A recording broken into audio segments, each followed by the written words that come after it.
найзуудтайгаа харин байжсэн чинь сонгуулийн талаар манай найзууд ярьж эхлээд тэгээд ер нь яг энэ талаар нэг асуугаад өгөөрэй гэж хэлсэн юм уу? хэлсэн.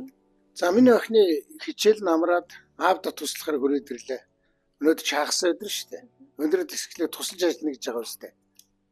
Харин тийм туслахад гэтээ туслахаас өмнө хэдэн асууж тодруулах юмнууд байна. Тэгээд яг ерөнхий асуултнаас эхэлчихье. Сонгуул гэж яг юу вэ? Одоо сонгуул гэдэг чинь ингээд манай Монгол улсын 4 жилд нэг удаа болдог улсын хурлын сонгуул гэж байна. Энэ бол дараачийн 4 жилд энэ улс орны амьдрал, хүмүүсийн ахуй амьдралыг хэн яаж өөрчилж чадах вэ гэдгийг сонгодог. Хоёр төрлийн сонголт байдаг. Ямар нам хийж чадах вэ? Эсвэл энэ намын үйл хэрэг одоо тэр нөгөө хөтөлбөр энтрийг хэрэгжүүлэхэд хэн гэдэг хүмүүс гарч ирвэл болох уу? Тэр намайг сонгоно, хүнийг сонгоно. Энэ жилийн сонгуул тийм онцлогтой.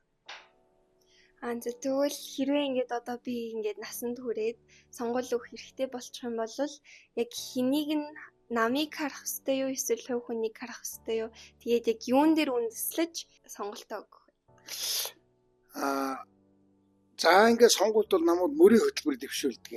Бид нар одоо энэ эх 4 жилд одоо ард түмнийхээ амжилтыг ингэж дэвшлүүлнэ, татвар мөнгийг нэмэхгүй гэдгийг юм жишээ нэ.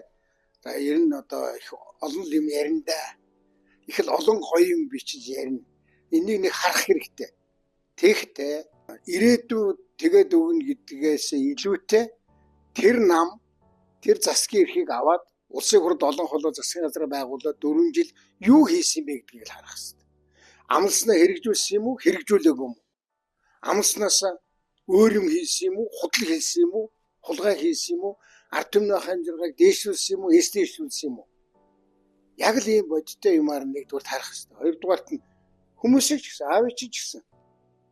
Гэхдээ энэ алтвыгийг их хурл сонгочвол энэ нөхөр очиод дүлээдэн боргоо суугаад байх юм болов? Эсвэл аялдан дагалдаад байх юм болов? Эсвэл бас ард түмний хамжиргааг дээшлүүл улс орныг хөгжүүлнэ гэж жах юм ярих юм болов? Эсвэл ярьсан болов, ярьдгийн болов? Ийм л одоо байдлаа сонголт. За баярлалаа.